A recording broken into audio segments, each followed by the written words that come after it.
In a dark and unforgiving world, where a person's fears are used against them for cruel and sadistic purposes, a world where violence and torture is used to extract information out of someone.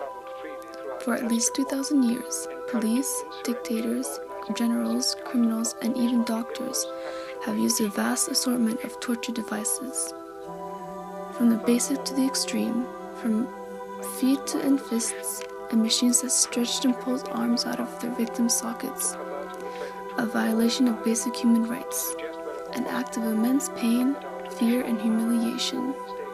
A way of keeping law and order in the city of Oceania. April the 4th, This is through 1984. torture.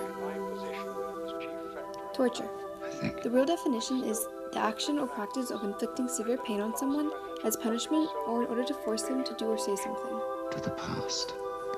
However, in 1984, it is the act of helping people believe in the right things. Torture is an overarching theme in George Orwell's 1984. From the It age is of the most thought evident police. when occurring in the Ministry of Love.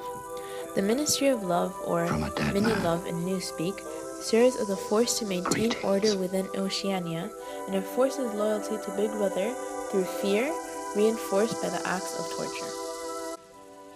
Obedience is not enough.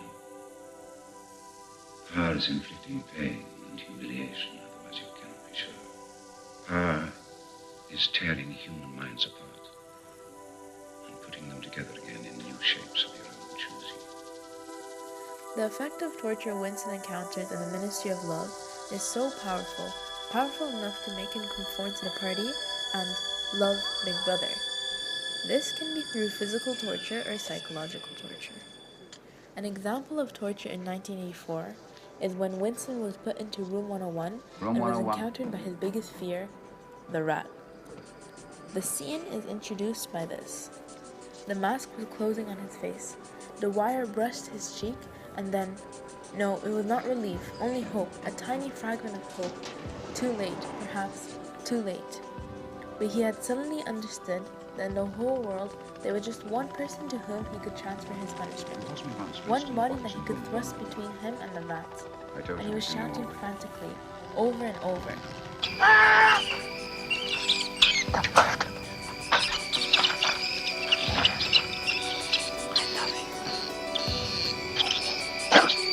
Do it to her!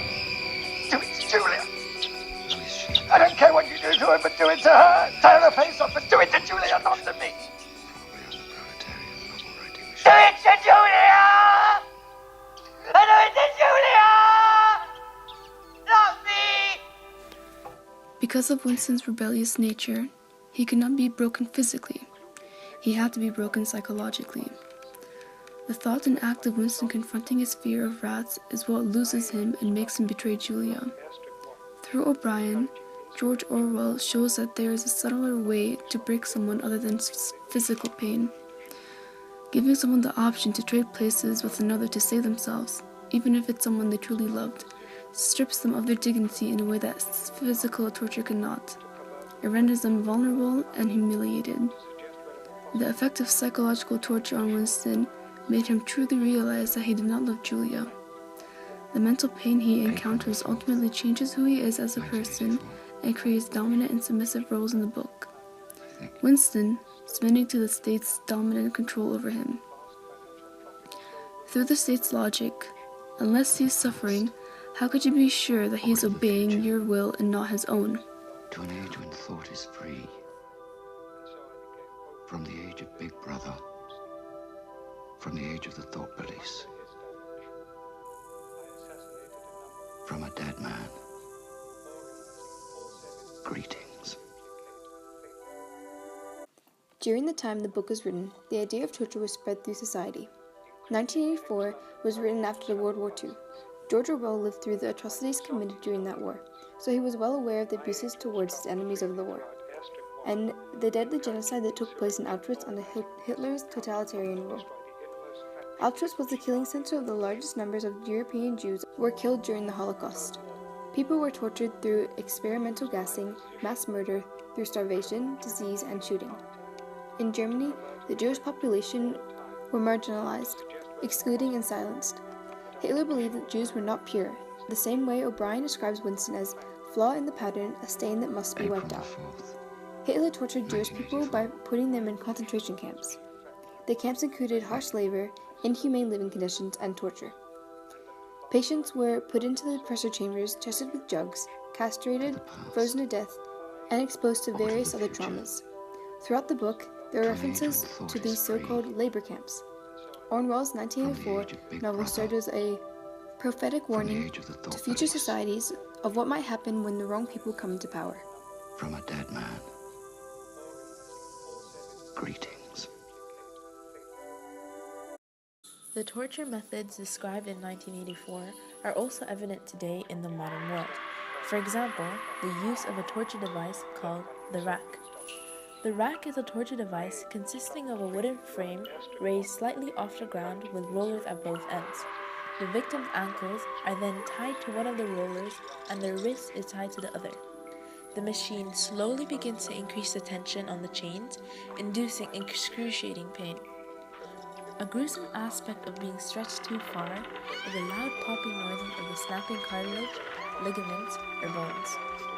Usually, the victim's shoulders and hips would be separated, and their elbows, knees, wrists, and ankles would be dislocated. I think.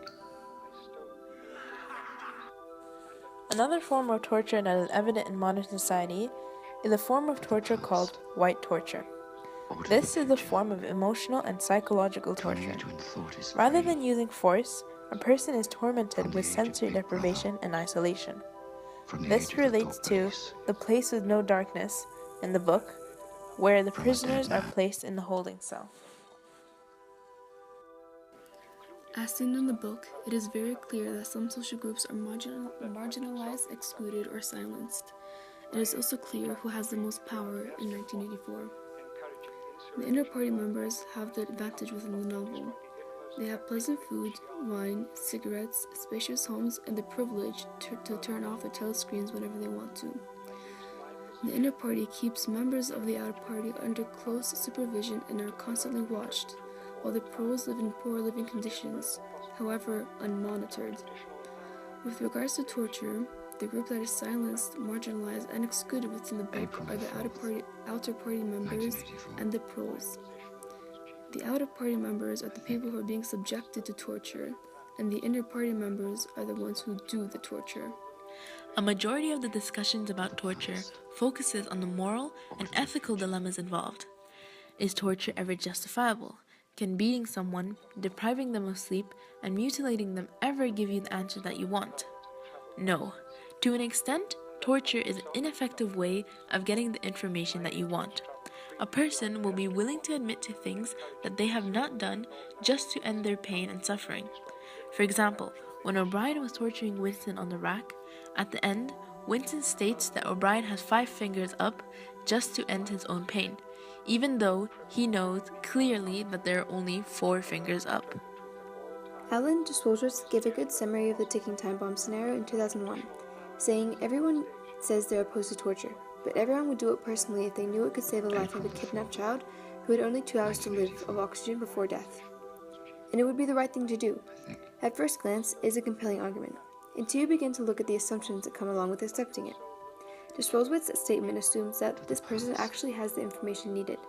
It assumes that there isn't a better way of getting evidence, and most importantly, it assumes that torture is an effective way of obtaining information. From the age of Big Brother. From the age of the Thought Police.